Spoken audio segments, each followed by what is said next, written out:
जय श्री राम दोस्तों। पिछले वीडियो में हमने जाना कि कुंडली के दूसरे भाव को धन का भाव कहा जाता है। यहीं से व्यक्ति की रुचियों को देखा जाता है, आदतों की खान पान आदि को देखा जाता है और इसी भाव को धन का भाव भी कहते हैं और इसके स्वामी को धनेश कहा जाता है। धनेश कुंडली के जिस भी भाव में जाकर बैठे तो व्यक्ति उससे संबंधित जब कोई कार्य करता है तो उसे जीवन में सफलता मिलती है और वह धन का संचय कर पाता है। आज हम चर्चा करेंगे कुंडली के इस भाव में यानी धन भाव में व्यक्ति कोई ग्रह बैठता है तो व्यक्ति को क्या कार्य करे जिससे उसे जीवन में सफलता मिले और वह धन का संचय कर पाए। तो सबसे पहले हम सूर्य की चर्चा करते हैं। अगर सूर्य देव यहाँ पे बैठे हो तो सूर्य देव जो है वो सरकार के कारक है, पिता के कारक है, नेम और फेम के कारक हैं। तो सूर्य यहाँ पे यदि बैठे हो तो व्यक्ति को सरकार से जुड़कर कोई काम करना चाहिए या सरकारी नौकरी में भी कर सकता है। अपने पिता के साथ मिलकर भी कोई व्यवसाय करे तो उसे सफलता मिलती है। वहीं यहाँ पे यदि चंद्रमा हो तो चंद्रमा लिक्विड के कारक होते हैं या तरल पदार्थों के कारक है और पैसे के भी कारक चंद्रमा होते हैं, तो ये बहुत अच्छा होता है।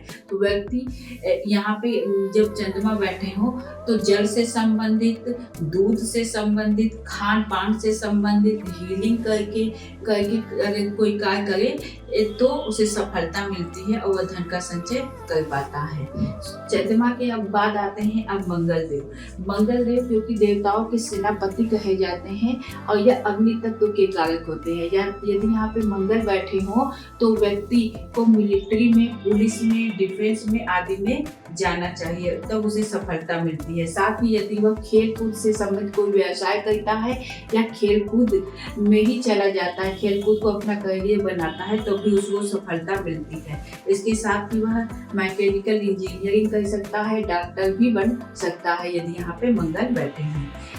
अब मंगल देव के बाद आते हैं बुध देव क्योंकि बुद्धि के कारक कहे भी जाते हैं और व्यापार के कारक कहे जाते हैं। बुध देव यहाँ बैठे हो तो व्यक्ति की जो माइंड होती है वह व्यापारिक माइंड होती है, वह व्यापार ही करना चाहता है। साथ ही वह अगर बैंकिंग में चला जाता है तो उसको सफलता मिलती है। फाइनेंस से संबंधित कोई कार्य करे तो उसमें उसे सफलता मिलती है। जर्नलिज्म भी करता है तब भी वह सफल होता है। इसके साथ ही वह कंप्यूटर साइंस का भी कोई कोर्स करता है और कंप्यूटर से संबंधित कोई कार्य करना चाहता है तब भी उसको उसमें सफलता मिलती है। बुध के बाद आते हैं गुरुदेव क्योंकि शिक्षा के कारक हैं, ज्ञान के कारक हैं। तो गुरु अगर यहाँ पे बैठे हो या गुरु का संबंध किसी तरह से इस भाव से तो व्यक्ति टीचर बने तो वह सफल अवश्य होता है। इसके साथ ही वह सलाहकार बन जाता है, ज्योतिष से संबंधित कोई कार्य करता है तब भी उसे सफलता मिलती है।